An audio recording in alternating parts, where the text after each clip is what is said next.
Meet Emily Parker, a 24-year-old woman living in Boston, Massachusetts, who has always felt invisible in her own family.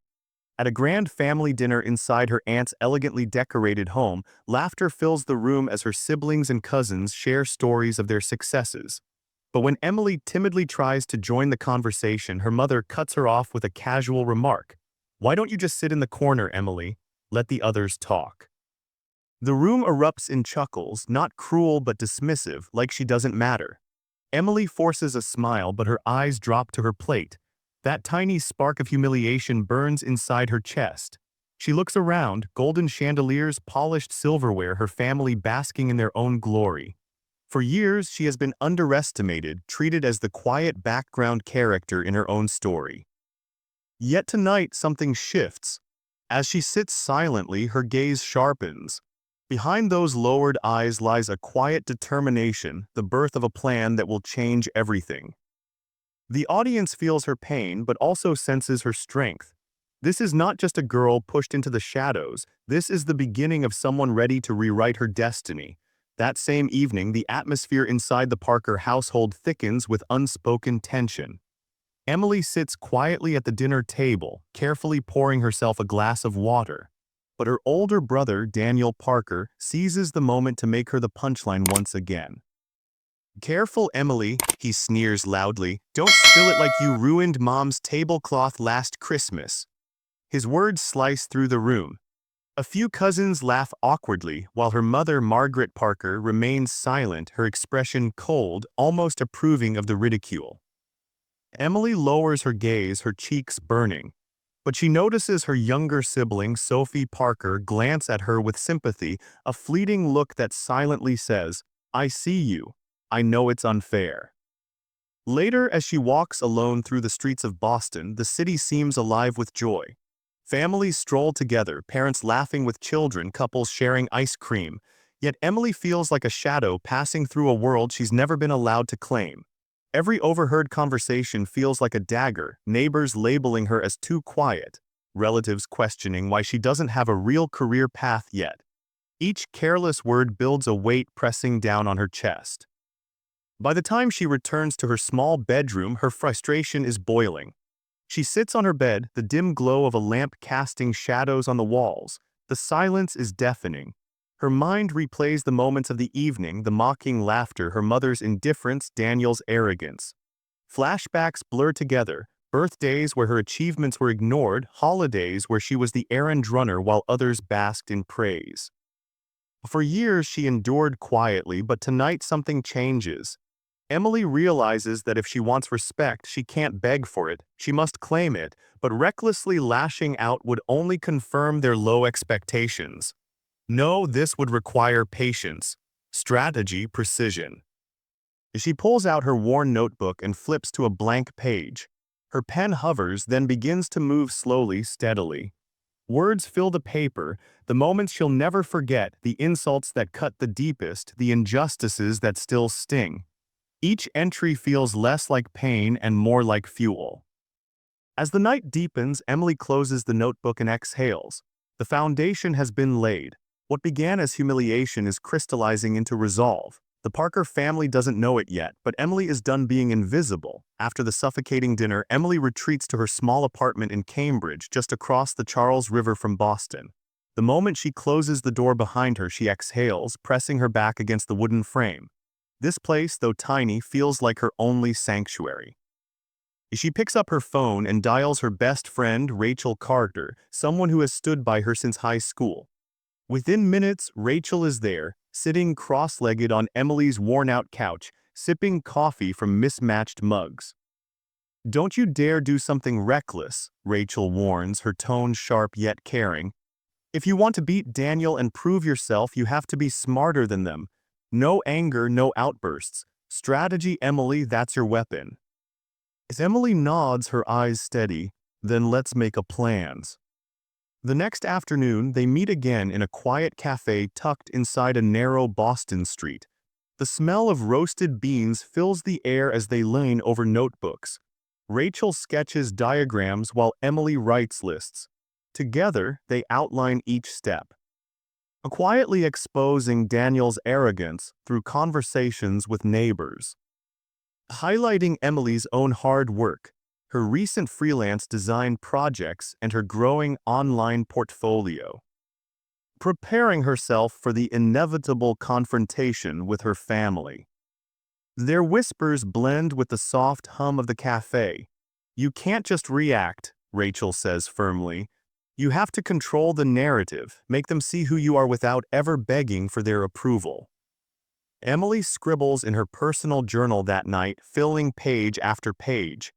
She documents every insult, every slight, every look of dismissal.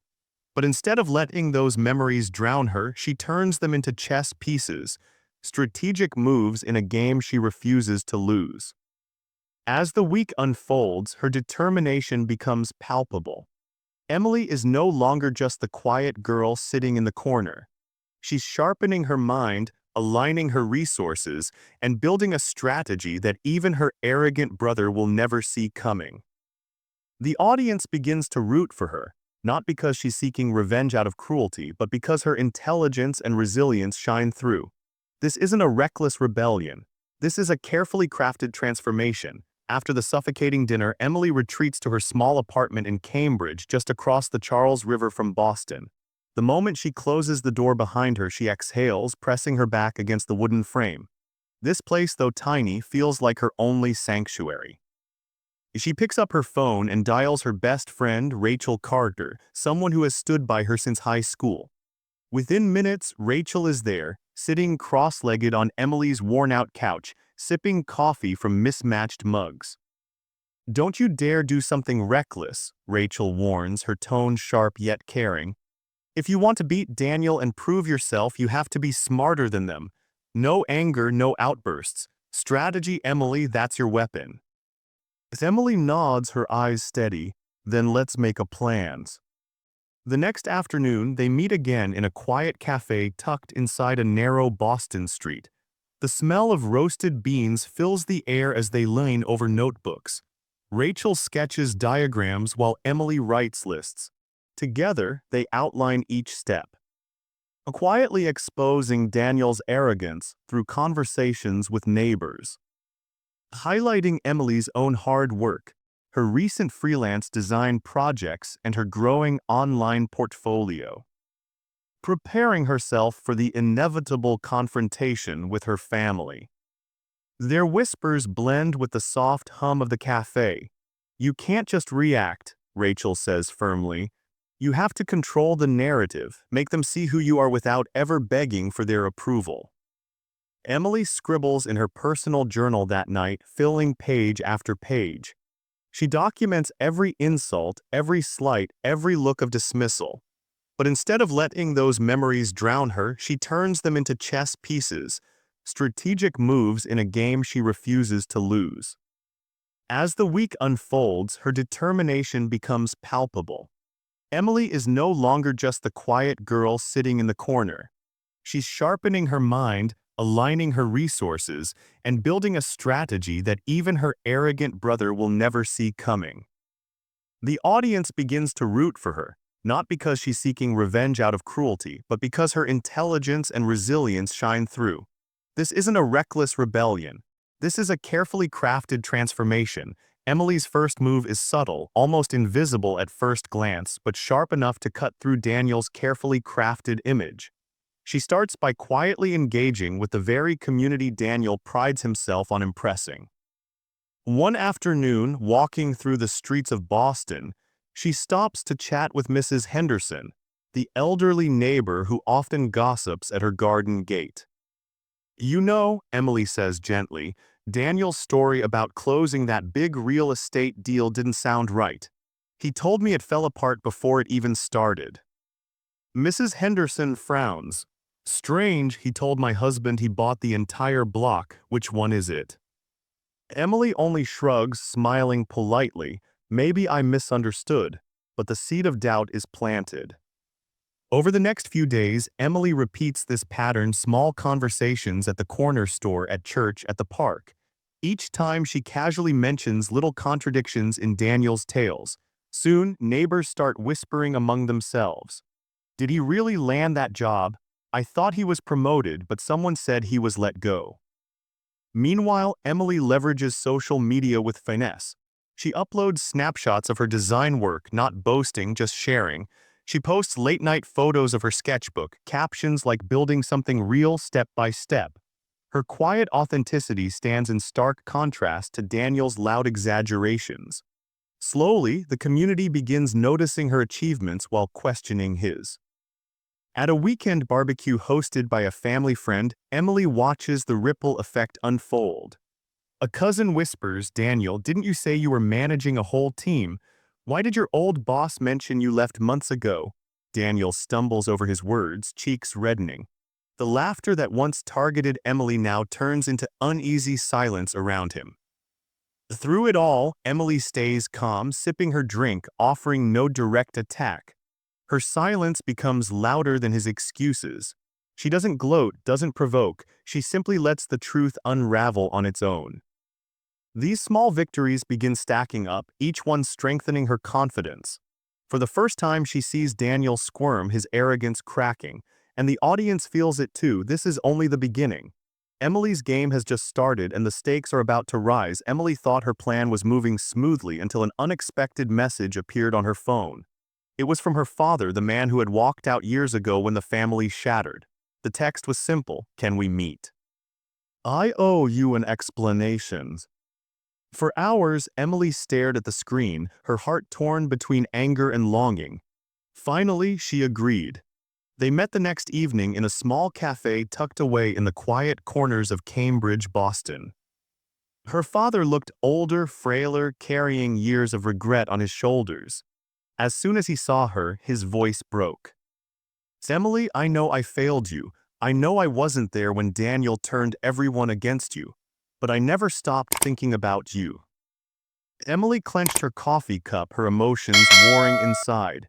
"You left us. You chose silence over me. Do you have any idea what that did to me?" Tears welled in his eyes. "Every single day I thought of calling. I thought maybe you'd be better off without me. But when I heard what Daniel has done, I realized I couldn't stay away any longer." The cafe's warm lights blurred as Emily blinked back tears. Flashbacks flooded her mind, her father teaching her how to ride a bike, his laughter echoing in the park, the day he walked out without a word. The present clashed with the past. Her revenge plan suddenly felt heavier, layered with more than just anger. It carried the weight of lost love and broken trust. Her father reached across the table. "Emily, revenge will give you a moment of triumph, but forgiveness might set you free." She pulled her hand back, trembling. "I don't know if I can forgive, not yet, but I can't stop either. I need him, Daniel, the family, to see my worth, to respect me." Her father nodded slowly, pain and understanding in his eyes. "Then do what you must, but promise me one thing: don't lose yourself in the fire you're building." As Emily walked out of the cafe into the cool night air, her resolve remained intact, but her heart carried a new burden. She wasn't just fighting for revenge anymore. She was fighting for recognition, love, and a piece of herself she thought was gone forever. Emily's plan was no longer just an idea scribbled in her journal, it was in motion. Every day, she took calculated steps to shift the balance of power. At her workplace in downtown Boston, she stayed late in meetings, impressing supervisors with sharp presentations. In hushed office corridors, she exchanged quiet conversations with business connections, slowly building alliances that would eventually overshadow Daniel's reputation. One afternoon, her best friend Claire leaned over the cafe table and whispered, "Emily, you're trending. People are noticing your posts. Subtle but powerful. Daniel doesn't even realize you're dismantling him piece by piece." Emily smirked slightly. "That's the point. I don't need to scream. I just need to let the truth echo loud enough." Social media became her hidden weapon. A single post, a snapshot of her community project, a carefully crafted caption about resilience spread through the neighborhood. Comments poured in, neighbors praising her efforts, while quiet doubts began to form about Daniel's arrogance. In the aisles of a busy Boston shopping center, she encountered her cousin Olivia. Olivia's tone carried mockery at first. "Didn't expect to see you here, Emily. You usually keep to yourself." But Emily stood taller now, her voice steady. "Maybe you never noticed because you were too busy looking down on me." Olivia blinked, caught off guard by her confidence. "Well, people are talking, they say you've changed." As Emily leaned closer, her words deliberate. "I haven't changed, I've just stopped letting you define me." That night in her mother's kitchen, Daniel grew suspicious. "Why do people keep asking me about lies, about deals I never made?" His voice cracked with irritation. Her mother, confused, replied, "Maybe you should worry less about Emily and more about your own actions." Emily, listening quietly from the hallway, allowed herself a small, satisfied smile. Her moves were working. Without ever throwing a punch, she was shaking the ground beneath them. The tension was undeniable. Friends, neighbors, even her family could sense a shift. Emily was no longer invisible, no longer silent. Every calculated step pulled the audience deeper into suspense, making them crave the moment her strategy would finally explode into the open. The Parker family had gathered for their traditional Sunday brunch at Emily's childhood home in Boston, unaware that the quiet girl they once dismissed was no longer the same.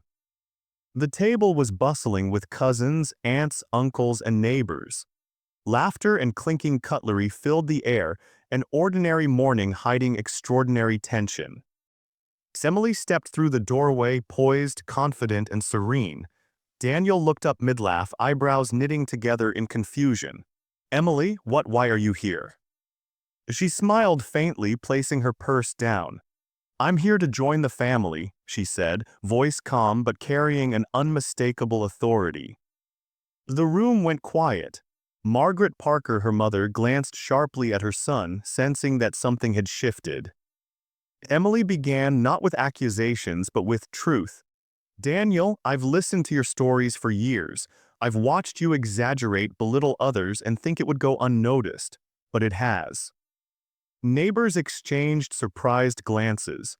Cousins whispered, recognizing the subtle references to Daniel's lies. Emily's voice carried neither venom nor panic, only precision and confidence. Daniel's face flushed, anger creeping in. "You think you know everything, Emily." "I know enough," she replied, steady and unwavering. "Enough to recognize respect when it is absent, enough to understand the value of integrity, enough to claim my place in this family and this community." Her words hit like a ripple through the room. Even her mother felt the shift, her son, the golden boy, faltering under the weight of Emily's quiet yet powerful revelations. Emily's strategy had unfolded perfectly. Casual neighbors' conversations, subtle social media hints, and her calm preparation had built to this moment. She addressed past injustices with clarity, never shouting, never pleading, only asserting. Daniel tried to interrupt, but the murmurs of acknowledgement from other family members drowned him out. Her younger sibling, Sophie, smiled subtly, pride shining in her eyes. By the end of the brunch, Daniel was left speechless, his arrogance cracked. Emily had transformed the power dynamic with grace, patience, and intelligence. Every calculated step had paid off, and the audience could feel the triumph. The room, though still filled with chatter, carried an unspoken recognition. Emily was no longer overlooked. The once timid girl had risen, leaving her mark indelibly on the family and community alike. The days after the brunch were quieter, but the shift in the Parker household was unmistakable. Emily noticed subtle nods from neighbors as she walked through Boston streets, smiles from shopkeepers who had once ignored her, and polite acknowledgement from family friends at community gatherings. Her presence was now met with respect rather than disregard. At home, the tension had softened. Daniel, once loud and dismissive, now approached her cautiously. "Emily, I suppose I underestimated you," he admitted one evening, avoiding eye contact but his tone sincere. Emily nodded, maintaining her calm demeanor. "It took time, Daniel, but I didn't want to humiliate you. I wanted to be seen for who I am." Her mother, Margaret, finally approached her one afternoon in the living room, hesitation in her step. "Emily, I owe you an apology. I should have supported you, not let him overshadow you. I see now the strength I failed to recognize." Emily smiled softly. "I appreciate that, Mom, and I hope we can move forward without old judgments clouding our family." Even Sophie, her younger sister, hugged her tightly. "You did it, Emily. I'm so proud of you," she whispered, her voice full of admiration and relief. In the neighborhood, Emily's quiet victories were evident. Her friends celebrated her success with small gatherings, and neighbors subtly commented on her growing influence and professionalism. It wasn't a public spectacle or grand show, it was real recognition, the kind that mattered. By the end of the week, the Parker household had begun to recalibrate. Emily had redefined the family dynamics, not with anger, but with strategic intelligence, patience, and dignity. The respect she had longed for was no longer a distant hope. It was tangible, quietly present in everyday gestures and conversations. The audience observing her journey feels closure. Emily's story demonstrates that revenge need not be cruel, and triumph does not require public shaming. Her balance of compassion and strategy highlights maturity, foresight, and the brilliance of careful planning. She has won not only the battle but the respect that eluded her for so long. Emily walked through Boston Common, the crisp autumn air brushing against her face. The golden leaves swirled around her, mirroring the whirlwind of emotions she had navigated over the past months. Each familiar landmark, the old fountain, the cobblestone paths, the bench near the duck pond, brought back memories of the timid girl who once sat quietly while her family ignored her. She paused near the fountain, watching the water ripple. "I've come a long way," she thought. "Patience, strategy, courage. It wasn't just revenge I sought. It was my dignity, my voice, my place in the world." Flashbacks of past humiliations appeared. The dinners where Daniel mocked her, neighbors who whispered doubts about her choices, and her mother's subtle indifference. The contrast with today's confidence was stark. Emily smiled softly, realizing that the same girl who had once hidden in the shadows had emerged strong and unshakable. Her phone buzzed with a message from Sophie. "Coffee later. I want to hear all about how you did it." Emily laughed quietly. Even small conversations with friends now carried depth and pride. She realized that every step of her plan, every calculated move, had not only exposed Daniel and reshaped her family dynamics, but had transformed her into someone she could respect and admire. Sitting on a familiar bench, Emily reflected on the lessons she had learned. She had discovered the power of patience and timing, the importance of standing firm, and the value of maintaining her self-respect above all. She realized that revenge had been only the surface. Beneath it lay personal growth, resilience, and an unshakable sense of identity. Looking around, she noticed neighbors nodding in acknowledgement, a friend waving from across the park. These small gestures reinforced her journey's impact, showing that change is both quiet and profound. Dialogue with close friends revealed laughter, shared insight, and mutual understanding, emphasizing her emotional evolution. Emily's journey had reached a milestone, but the story didn't feel entirely over. The lessons she had learned, the relationships she had rebuilt, and the respect she had earned hinted at possibilities yet to come. For the audience, there was closure. The once timid girl had triumphed, but an open door remained, suggesting future stories, growth, and continued resilience. As the sun began to set over Boston's skyline, Emily stood on the rooftop of her apartment, gazing at the fiery hues spreading across the horizon. The city below bustled with life, but up here there was stillness, reflection, and clarity. Every step she had taken, the careful planning, the calculated risks, the small victories, and the emotional confrontations, had led her to this moment. She took a deep breath, feeling the weight of her past lighten. "I've proved my worth, claimed my place, and still remained true to myself," she thought. The humiliation she once endured now seemed distant, a memory that had fueled growth rather than defeat. Her phone buzzed with messages of congratulations from friends, colleagues, and neighbors. A smile touched her lips, but she knew the real victory wasn't in their praise. It was in her own recognition of her strength and resilience. Turning her gaze to the horizon, Emily whispered softly, "Would you take revenge or forgive?" The question wasn't just for herself. It was for everyone watching her journey, a reflection on the choices that define who we are.